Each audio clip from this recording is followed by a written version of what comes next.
देखिए, आप अपनी ज़बान से नहीं बोलना चाह रहे। इकोनॉमिस्ट मैगज़ीन का जो आर्टिकल है वो बिल्कुल सच्चाई पर मबनी है।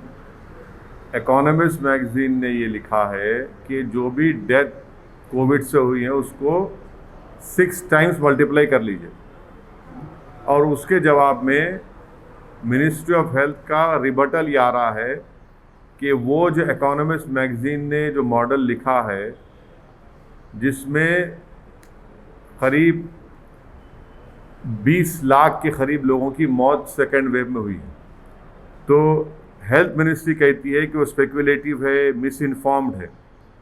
मैं हेल्थ मिनिस्टर से पूछना चाह रहा हूँ कि अगर वो स्पेकुलेटिव मिस इन्फॉर्म्ड है तो फिर कोवैक्सीन का आपने क्यों उसको शुरू किया?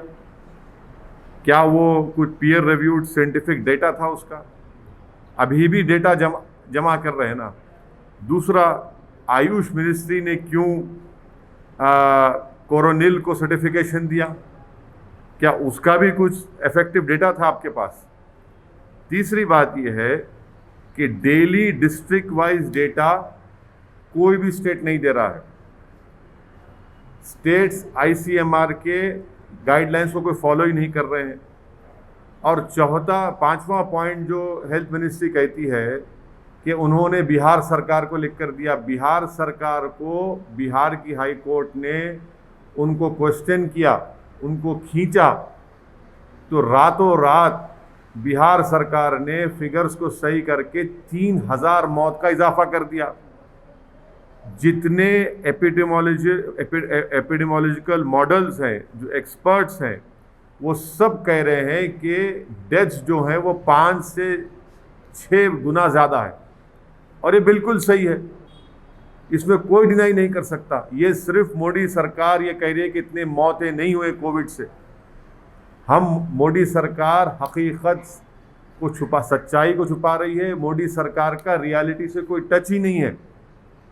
वो आम भारत के लोगों की मौत, उनकी तकलीफ से उनका कोई ताल्लुक ही नहीं है, कनेक्शन ही ख़त्म हो चुका है। वो बिल्कुल अलूफ है, इसीलिए वो इस तरह की गलत बातें कर रहे हैं। वैक्सीन तो मान रहे हैं, लेकिन सरकार की बातों को क्यों नहीं हम सरकार का रिबटल भी कर रहे हैं, हर कोई ये कह रहा है कि इंश्योरेंस क्लेम्स, डेथ सर्टिफिकेट्स जो इशू हुए सेकेंड वेव में, और डेथ सर्टिफिकेट्स जो पहले वेव से पहले इशू होते थे, ये पूरे एपिडेमोलॉजिकल एक्सपर्ट्स हैं। इकोनॉमिस्ट मैगजीन में सी ओटर के यशवंत देशमुख ने भी इस बात को कहा। जब यशवंत देशमुख कहेगा बीजेपी स्टेट जीत रही तो थालियां मारेंगे, और जब यशवंत देशमुख कहेगा उसे एक स्टैटिस्टिशियन है वो भी इस बात को मान रहे हैं, तो आप उनको अब नहीं मानते। तो प्रॉब्लम यह है कि बीजेपी ये चाहती है कि सिर्फ उनकी तारीफ करो, उनकी तायीद करो और सुप्रीम लीडर जिंदाबाद के नारे लगाओ। जब सच्चाई सामने आती है कि इतने लोगों की मौत हुई है, इतने हजार बच्चे ऑर्फन हो चुके हैं, मानने को तैयार ही नहीं है। इसलिए नहीं मानते क्योंकि वो बैडली एक्सपोज हो चुके हैं। सेकेंड वेव की तैयारी बीजेपी मोदी सरकार ने कुछ नहीं की। वैक्सीनेशन का ऑर्डर देर से दिया, वैक्सीनेशन का सप्लाई गलत हुआ रहा है, और यही वजह है कि इतनी सब लोगों की मौत हुई है। तो इसलिए बीजेपी अपनी नाकामियों को छुपाने के लिए इस सच्चाई के फिगर्स को नहीं मानती है। तो आप वैक्सीन का सवाल क्यों उठा रहे हैं?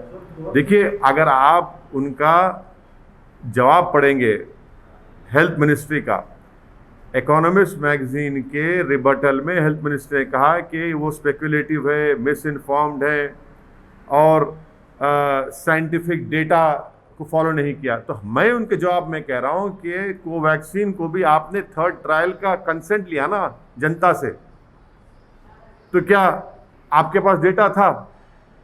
फिर मैंने कहा है कि कोरोनिल ये बाबा की है, आयुष मिनिस्ट्री सर्टिफाई करा, क्या उसका डेटा था आपके ने?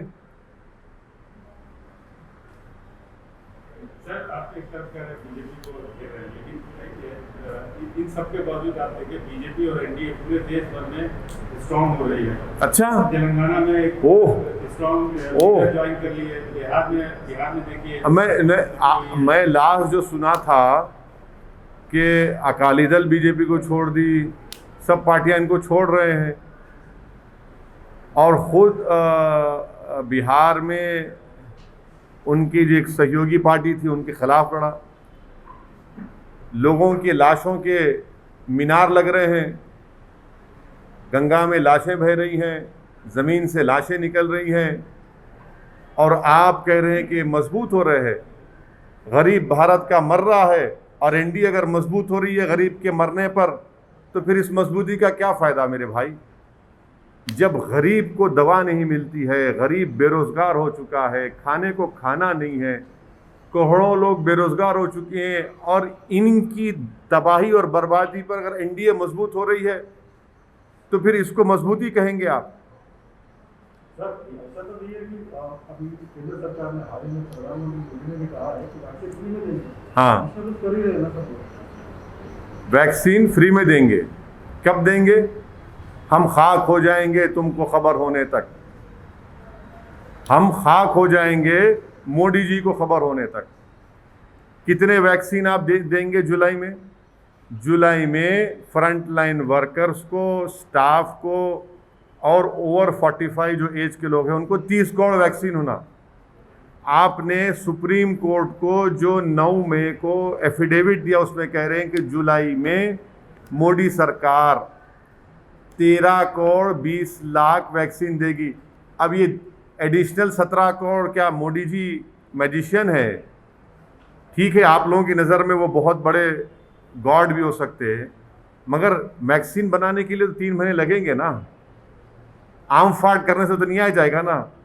ये वैक्सीन ऐसा है, आप भक्तों के लिए कह रहा हूँ कि टोपी से खरगोश निकालना आसान है, टोपी से फूल बनाना आसान है, मगर टोपी से ये नहीं निकलता वैक्सीन। वैक्सीन के लिए साइंटिस्ट को फैक्ट्री में बैठ के बनाना पड़ता है, उसके लिए पैसे देना पड़ता है, वो उन्होंने किया ही नहीं। तो जुलाई में ही 17 करोड़ वैक्सीन कम पड़ने वाले हैं। कहाँ से लाएंगे? क्या दिसंबर तक 213 करोड़ वैक्सीन आ जाएंगे? किसको बेवकूफ़ बना रहे हैं? सर, बंगाल में भले बीजेपी सत्ता में नहीं आई, लेकिन उन्होंने अपनी मौजूदगी दर्ज कराई और स्ट्रॉन्ग अपोजिशन बन गया है। तो अब क्या लग रहा है तेलंगाना में जिस तरह से बीजेपी ज्वाइनिंग करा रही है यहाँ के मजबूत ओबीसी लीडर को, तो तेलंगाना में भी आपको लगता है कि मजबूत होगी बीजेपी या उस तरह से? देखिए, ये नागार्जुना सागर का एक बाई इलेक्शन हुआ था ना, जमानत भी नहीं बचा पाए बीजेपी के लोग। हैदराबाद रंगारेड्डी महबूब नगर का एमएलसी का इलेक्शन हुआ, हार गई बीजेपी। नलगुंडा, वरंगल, खम्मम का एमएलसी इलेक्शन हुआ ग्रेजुएट्स का, बीजेपी का 4थे नंबर पे चले गई। अब आप लोगों की नज़र में ये सब अच्छा दिख रहा है तो भाई मुझे नहीं मालूम, या तो आपकी दिमाग का नंबर ज़रा कम हो चुका है, आँख का नंबर कम हो सकता है या बढ़ सकता है, मगर ये दिमाग का नंबर अगर आप लोगों का कम हो रहा है तो फिर इसका इलाज मेरे पास नहीं है। जीएचएमसी में सर उन्होंने हाँ, ना हाँ, जीएचएमसी में उसके बाद क्या हुआ? अच्छा, जीएचएमसी में आप बताइए कि सेकेंड वेव में कहीं नज़र आई बीजेपी आपको? इतने लोग जो बीमार पड़ रहे थे, पीड़ित परिवार के पास कोई नहीं गए। हाँ, कहाँ गए? मौत में गए, मौत में गए या जिंदगी में गए?